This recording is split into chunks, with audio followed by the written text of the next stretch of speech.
रोज attacks बढ़ते जा रहे हैं बेटा। अभी पता नहीं कितना और नुकसान करेंगे। अभी देखा था आज जो है पाकिस्तान की तरफ से बड़ा हमला होने की उम्मीद है, क्योंकि कल हमने अटैक किया है। ये बस ये है कि एक दिन वो एक दिन वो।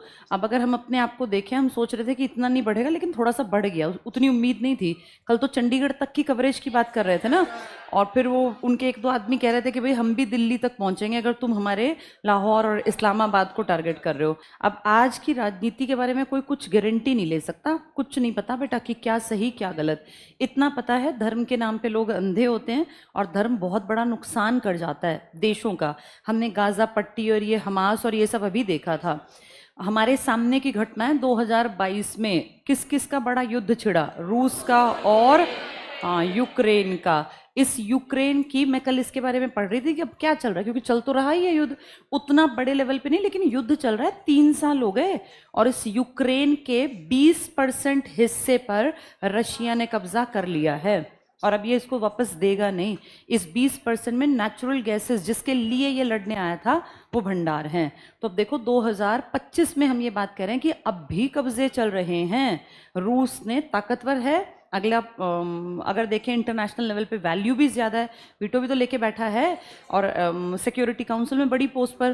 तो उस हिसाब से हमारे सामने जो हमें गलत दिखता है किताबों के थ्रू, हमने बिल्कुल अब देखा, कल मैंने पूरा चेक किया, ये रशिया ने 20% हिस्सा कब्जे में ले रखा है यूक्रेन के। अब तुम्हें लगता है यूक्रेन इसको छुड़वा लेगा? नहीं, इम्पॉसिबल है। रूस ताकतवर है, और देखो कुछ भी नहीं हुआ, कोई किसी ने कुछ किया ही नहीं। क्यों? क्योंकि इसके पास तो अपनी खास पावर है, वीटो।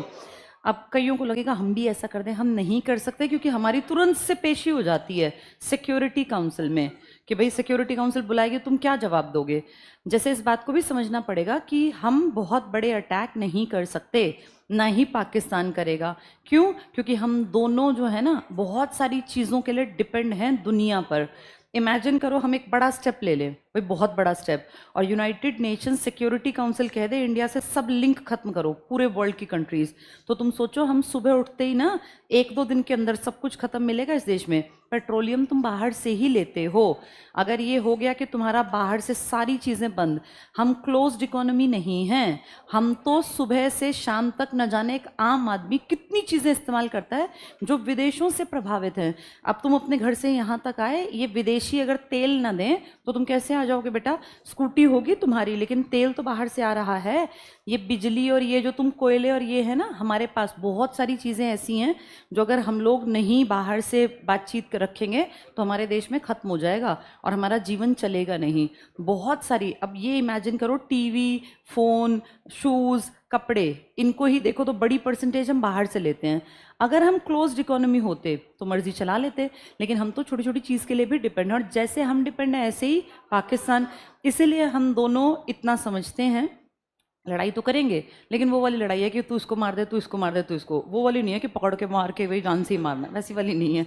2-4 लात मुक्के मारने वाला काम है। हाँ, नुकसान बहुत बड़ा करेंगे क्योंकि हमारे भी लोग जा रहे हैं और उनके भी।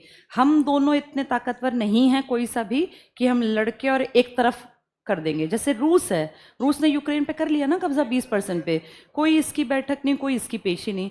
लेकिन हम बड़ा स्टेप, अगर देखो पाकिस्तान ने सिर्फ ज़बान से बोला था कि मैं न्यूक्लियर बॉम्ब यूज़ करूँगा, वहाँ बुला लिया और उससे कहा कैसे बोला भी, कैसे ये शब्द कैसे इस्तेमाल किए। एक डर बैठा देंगे ना कि तुम्हारा सारा व्यापार बंद करेंगे, बायकॉट करवाएंगे। बायकॉट का मतलब बेटा सब तेल पानी ये सब बंद हो जाएगा और हमारी लाइफ इनके बिना चल नहीं सकती। तो इसीलिए हम दोनों को बस इतनी ही अपनी सीमाएं रखनी है जिससे कि हमारा जनजीवन प्रभावित ना हो। और अगर एक दिन के लिए भी मान लो फ्लाइट्स बंद कर दे, कुछ भी बंद कर दे बेटा, वो तो पावरफुल देश हैं, तो ये बहुत सोच समझ के करना पड़ता है। कोशिश करनी चाहिए ये ना बढ़े, लेकिन अभी कल से जो दिख रहा है कि ये लगातार बढ़ रहा है। बढ़ने का नुकसान हमें ये रहेगा कि हम खत्म तो कर नहीं सकते, ना हम कब्जा कर पाएँ।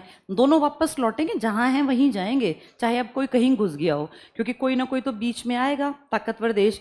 जब उन्हें दिखेगा कि ये दोनों गड़बड़ बड़े लेवल पे करेंगे और पड़ोसियों के साथ भी इन्वॉल्व होंगे, फिर वो बैन करेंगे किसी ना किसी चीज़ को। तो बस इतना है कि ये कितने दिन खिंचेगा और इसमें कितना नुकसान हम खाएंगे। जिसका बेटा गया, अब देखा कल वो एयरफोर्स का एक लड़का जो था, अपने घर से निकल के 2 किलोमीटर में उसकी डेथ हो गई, बाइक टकरा गई। उस औरत के बारे में पढ़ के देखना, उसका पति पहले ही नहीं था बेटा, एक विधवा औरत ने कैसे तो वो लड़का पाल पोस के बड़ा किया होगा, कितनी उसने मेहनत की होगी, तब वो एयरफोर्स में लगा होगा और ठीक ठाक आया हुआ था। वो छुट्टियों की वापसी के चक्कर में वापस जा रहा था, बाइक टकरा गई। अब पता नहीं उसको पैसे भी मिलेंगे कि नहीं मिलेंगे। अब जैसे हमारी तो छोटी सी बात है, लेकिन सोचो उस औरत की पूरी जिंदगी, क्या पता 20-25 साल की जिंदगी है, 30 की है। अब वो कैसे, अपने हस्बैंड तो पहले नहीं था, हस्बैंड ना हो तो बेटे पे यूँ सोचते हैं कि चलो कल को ये बड़ा हो जाएगा, इसके सहारे जीवन कटेगा, उसका तो सब छिन गया। अब उस औरत के दुख की भरपाई ना तुम ना मैं ना ये सरकार कर सकती। तो इन सबको देख के लगता है कि युद्ध नहीं होने चाहिए, क्योंकि जिसके घर से जाता है ना बेटा, उसकी जिंदगी तबाह हो जाती है। हमारे तो 4-6 दिन लगेंगे, हम तो 10 दिन 20 दिन बाद पढ़ लेंगे, फला ऑपरेशन चला, ये हुआ, समझौता। लेकिन नुकसान सबका है, वहाँ भी नुकसान है, यहाँ भी, बस ये समझ में लेट आता है।